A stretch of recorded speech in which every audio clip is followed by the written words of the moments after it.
Jujutsu Kaisen season 3 was awesome और final episode में Utah ने बाकी सॉर्सरर्स को उनकी औकात दिखा दी। बट अगर तुम्हें ये पीक लग रहा है तो you can not expect what is coming next in season 4। अगर आपको लगा कि शिबुया इंसिडेंट सबसे बड़ा धक्का है तो भाई अभी तो आपने कुछ देखा ही नहीं है, ये सिर्फ ट्रेलर था। क्योंकि आज हम बात करेंगे जुजुत्सु काइसन सीजन 4 के बारे में, क्या होने वाला है, कौन से एपिक मोमेंट्स आने वाले हैं और हाँ, हमारे ऑनर्ड वन गोजो सातोरो की फाइनली क्या वापसी होगी या नहीं। तो वीडियो को आखिरी तक देखना क्योंकि ये वीडियो देखने के बाद तुम पहुंच जाओगे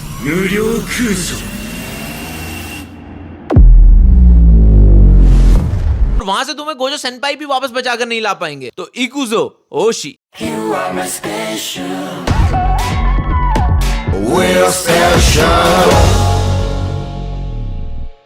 सबसे पहले बात करता हूं season 3 the culling game part 1 की, जहां पर हमने इतादोरी और हिगुरोमा की फाइट देखी, उसके बाद मेगुमी और रेजी की और फाइनली यूटा का रेस देखा। लेकिन सीजन 4 की शुरुआत में हमें मिलेंगे वो भाई साहब जो अपने लक के दम पर जुजुत्सु वर्ल्ड का हिला देंगे, हकारी किंजी। एनिमे वॉचर्स के बीच में एक पुरानी कहावत है, ऑलवेज बेट ऑन हकारी, क्योंकि हकारी का डोमेन एक्सपेंशन है आइडल डेथ गैम्बल या pachinko, that is also a game. अगर तुम्हें पता है तो यू नो इट, एक चलता फिरता कसिनो।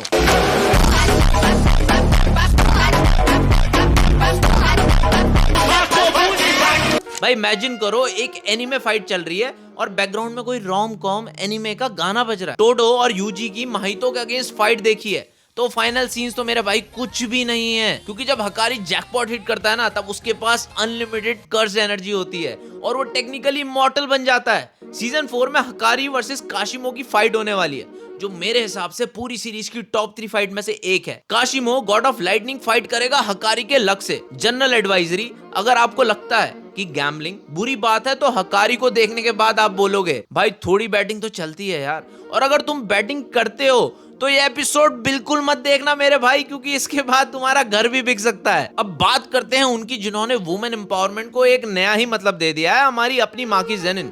सीजन 3 में हमने देखा कि माकी ने पूरे क्लैन की माँ की चूड़ियां तोड़ दी हैं, लेकिन सीजन 4 में माकी का इवोल्यूशन एक अलग ही लेवल पर आएगा। अब तुम बोलोगे कि माकी एक्चुअली तोजी फोशिगुरो है, बस बूबीज ही तो है उसके पास। लेकिन साकुराजिमा कॉलोनी आर्क में माकी का सामना होगा एक पुराने दुश्मन से जो अब एक कर्स स्पिरिट बन चुका है।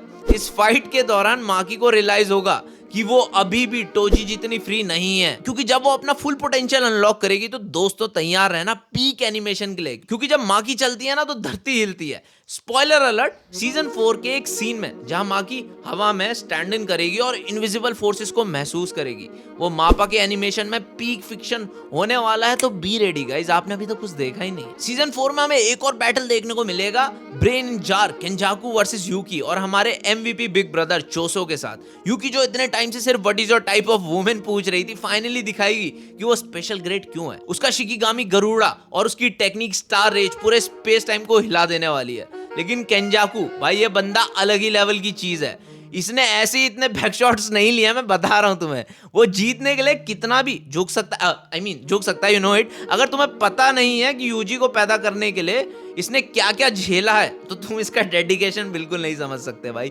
सीजन 4 में हम देखेंगे कि केंजाकू सिर्फ एक दिमाग नहीं है बल्कि एक टैक्टिकल जीनियस है। उसका डोमेन एक्सपेंशन वूम प्रोफ्यूजन देखकर आपको समझ आ जाएगा कि एक विलन कितना डार्क हो सकता है। ऑल्सो चोसो इन फाइट में प्रूव कर देगा कि वो बेस्ट ब्रदर का एकमात्र हकदार क्यों है।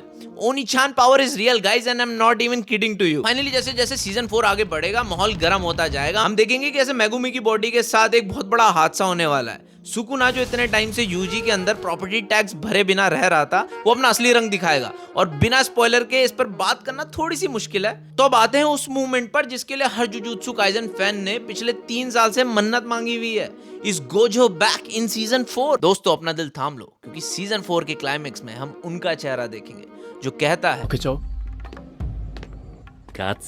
हाँ, मैं बात कर रहा हूँ सातोरो गोजो की। एंजल की मदद से प्रिजन नेम का दरवाजा खुलेगा और हमारा ब्लू व्हाइट किंग फाइनली बाहर आएगा। The great unboxing is here और गोजो का बाहर आना कोई मामूली बात नहीं है भाई। वो सीधा जाकर सुकुना और केंजाकू के बीच में लैंड करेगा और उनकी फैमिली मीटिंग खराब कर देगा। I mean if you know it. After all this time I am back. Gojo की वापसी सिर्फ खुशी नहीं बल्कि सीरीज की सबसे बड़े शोडाउन द शिनजुकू शोडाउन का बस एक स्टार्ट है। इसके अलावा हम जानते हैं कि मापा के एनिमेटर्स ओवर टाइम के मामले में ननामी से भी आगे निकल चुके हैं। सीजन 4 में उन्हें बहुत सारे कॉम्प्लिकेटेड डोमेन्स एनिमेट करने हैं। हकारी का पाचिंको और केंजाकू का ग्रोथेस्क डोमेन दिखाना कोई बच्चों का खेल नहीं है, लेकिन जिस तरह उन्होंने सीजन 2 और 3 को हैंडल किया, सीजन 4 शायद anime of the year very likely possible. Unless इस पर वन पंच मैन जैसी नजर लग जाए भाई, एंड आई होप इस पर नजर ना लगे। एक और चीज, सीजन 4 की पेसिंग थोड़ी फास्ट हो सकती है क्योंकि कलिंग गेम में बहुत सारी फाइट्स पैरेलल चल रही हैं, तो हर एपिसोड में कोई नया कैरेक्टर मरेगा या पुराना कैरेक्टर ओपी बन जाएगा। And a final word of advice, Gege Akutami का एक ही रूल है, आपका फेवरेट कैरेक्टर मेरा टारगेट है, तो किसी से ज्यादा दिल मत लगाना मेरे भाइयों। ऑल्सो मापा के बिजी शेड्यूल को दिमाग में रखते हुए लेट 2026 या अर्ली 2027 से पहले उम्मीद करना कि एनीमे लौटेगा, I don't think so, that's fair. पर कहते हैं ना सब्र का फल मीठा होता है, और जुजुत्सु काइजन के मामले में तो आपको पर्पल मिलेगा। ऑल्सो जाने से पहले मुझे कमेंट सेक्शन में जरूर बताना कि what fight are you anticipating the most in season 4। Video पसंद आई हो तो लाइक वाला बटन दबा देना और सब्सक्राइब कर देना मेरे भाइयों, अगर एनीमे से रिलेटेड कंटेंट पसंद है, वरना रहने दो मेरे भाई, कोई जरूरत नहीं है। मिलते हैं अगली वीडियो में, तब तक के लिए stay cursed and believe in the honoured one. Sayonara.